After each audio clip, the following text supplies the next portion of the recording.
What I'm not on board for is ending cats' lives for existing. I'm just not on board for that. And I don't think that makes you an animal advocate for being on board for that.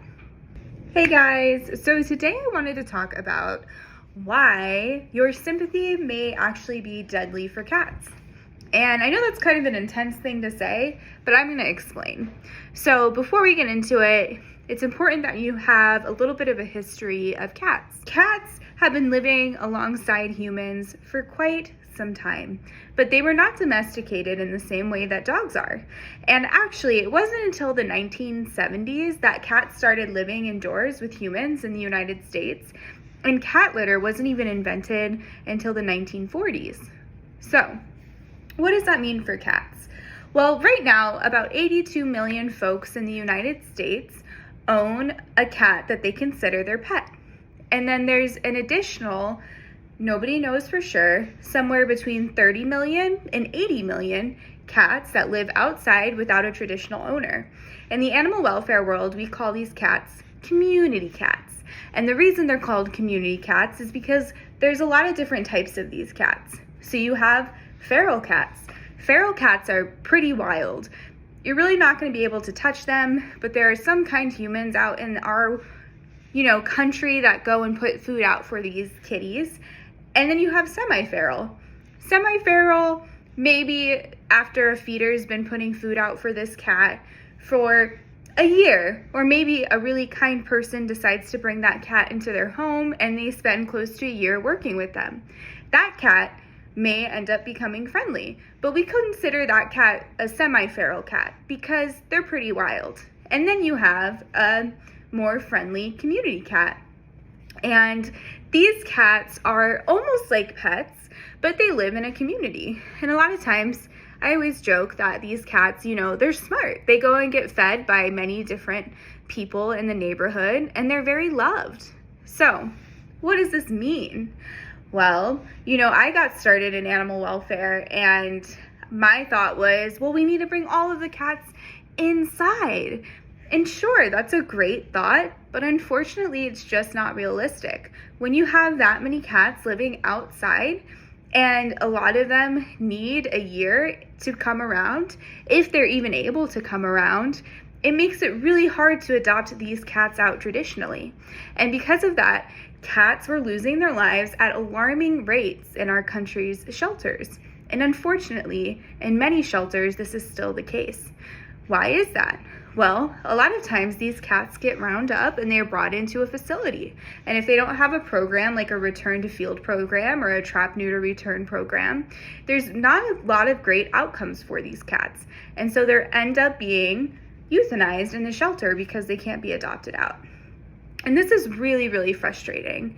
When I started Lifeline back in 2020, one of the first areas we focused on were community cats, because at the time that population was dying at the highest rate in our shelters.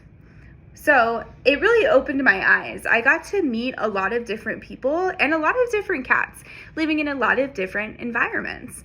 And what I found is there is a lot of colonies of cats all over our community.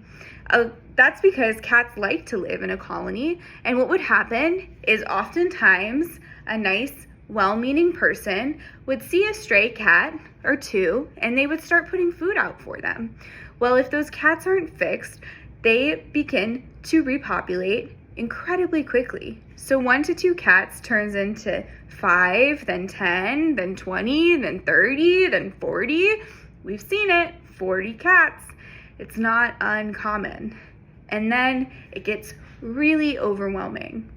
Now, we've seen solutions like trap, neuter, return work really effectively in these environments, because what we can do is we can fix the population, ideally when there's 1 or 2, but even when there's 20 or 30.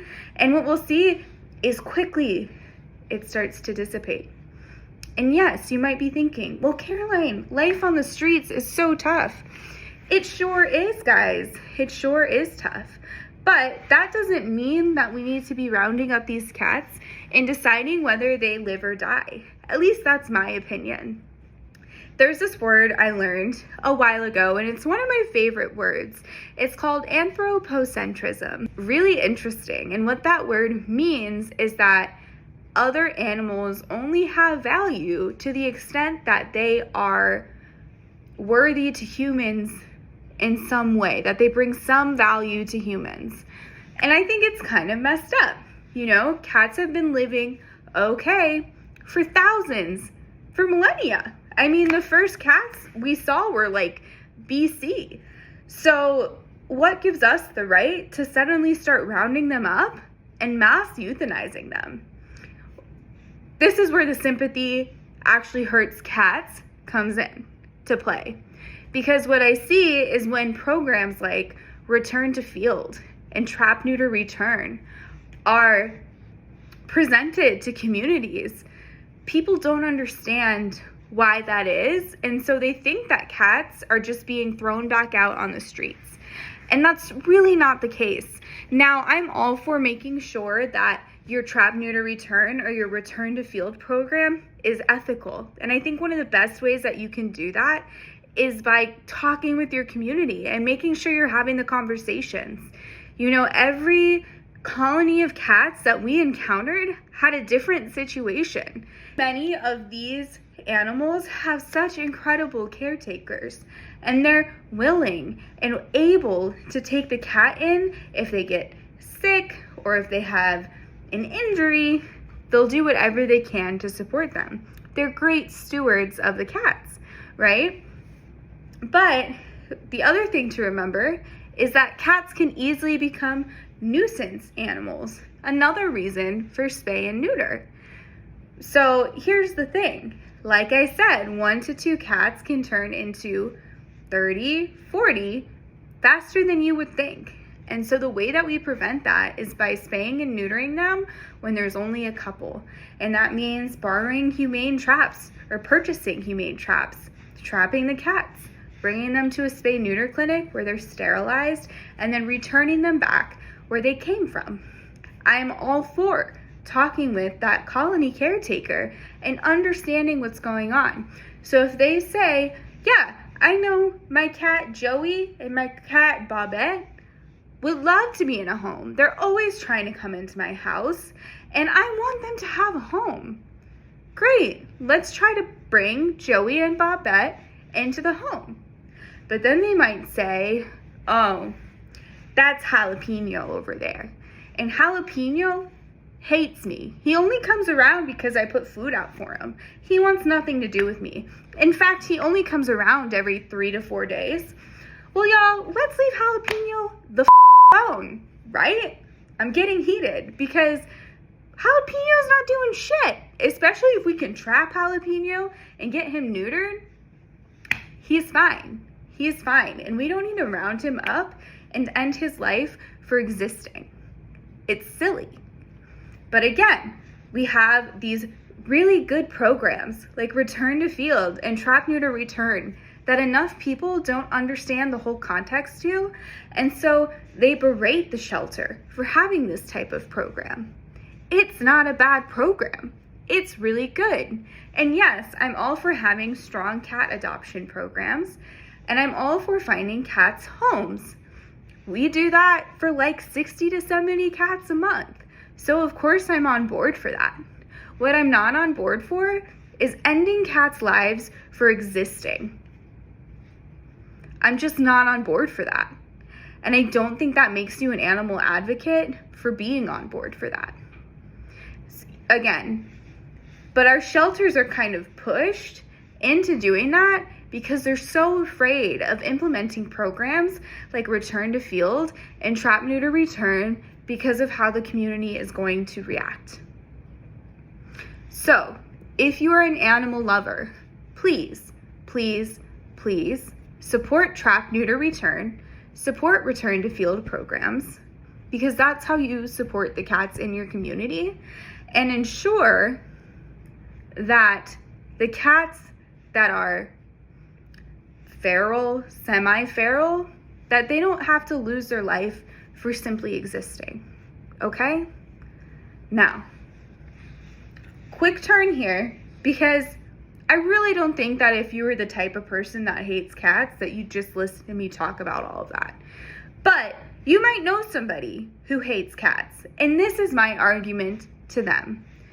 If you hate cats and cats are becoming a nuisance, it's still better to get them all trapped and fixed, particularly if you have a neighbor that truly cares about them, because it's going to require a lot of effort and a lot of neighborly dispute to tell your neighbor that they need to remove all of the cats.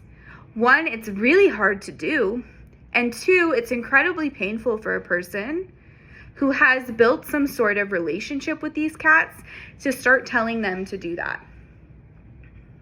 Spay and neuter can significantly reduce the population of the cats. Okay, and that's what we should be encouraging. Now, if you have a neighbor who just is like, doesn't care, and they're just like, yeah, I have 50 cats, and they're like not taking great care of them and stuff, that's when I believe an animal control officer should step in and be like, all right, look, this is now becoming a problem for your community. I understand that you care about the cats, but you need to get them fixed. And I think if laws and all of that kind of centered around that ideal, we would actually make a lot more progress. And again, I am not saying that Return to Field and TNR should be the only program that we have for cats, because there are lots of cats that want homes, that need homes. So we absolutely should help those cats. But also we have to understand that there's a huge population of cats that just lives outside. Okay? I don't really know where else to go with that. I guess the last argument I hear a lot is conservation. So conservation, well, the cats are going to kill the birds. And that's a fair point. I always say, cats are an invasive species. That's true.